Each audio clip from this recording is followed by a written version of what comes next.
The de facto leader of Syria, Ahmed al-Sharaa, chose to do the interview in the presidential palace built by the Assads. He told me he wasn't surprised that the old regime collapsed so quickly. Syrians, he said, needed to keep calm, to tackle all the problems they face. You've made a lot of promises. You said that you'll respect the mosaic of different sectarian groups here in Syria, minorities as well. Are you going to keep those promises? The Syrian population has lived together for thousands of years. We're going to discuss all of it. We're going to have dialogue and make sure everyone is represented. The old regime always played on sectarian divisions, but we won't. We were welcomed in all the big cities by all the sects. I think the revolution can contain everybody. So this isn't going to be some kind of a caliphate, or you're not going to make Syria into a country like Afghanistan, because you know that there are people who say that maybe you want to behave like the Taliban. There are many differences between Syria and the Taliban. The way we govern is different. Afghanistan is a tribal community. Syria is completely different. The people just don't think in the same way. The Syrian government and the ruling system will be in line with Syria's history and culture.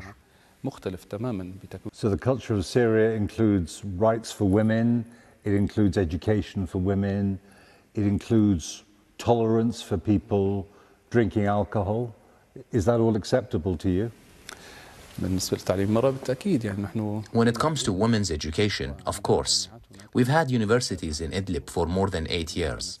I think the percentage of women in universities is more than 60%.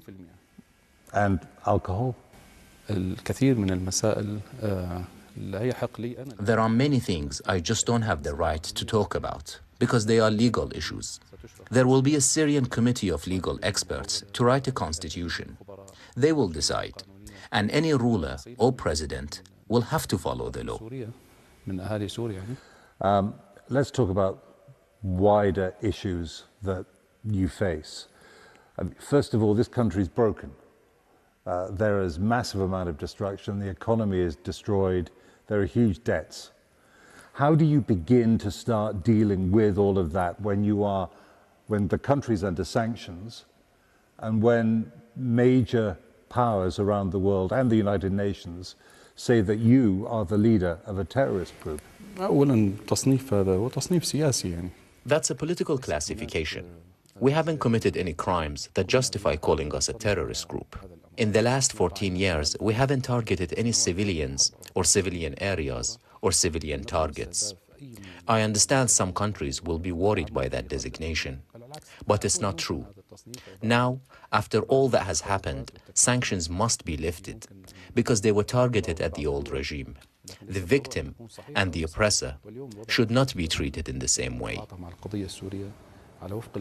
Now, Ahmed al-Sharaa struck me as a highly intelligent and politically sophisticated man, and like a lot of politicians, he seemed reluctant quite often to give a straight answer to a straight question. So I don't necessarily think he is immediately going to be reassuring all of the doubters. I spoke to the UN Special Envoy to Syria today, and he said, give them 3 months, that's the period of the interim government, give them the benefit of the doubt until then. Of course, he also made the point, it has only been 12 days since they took over this country.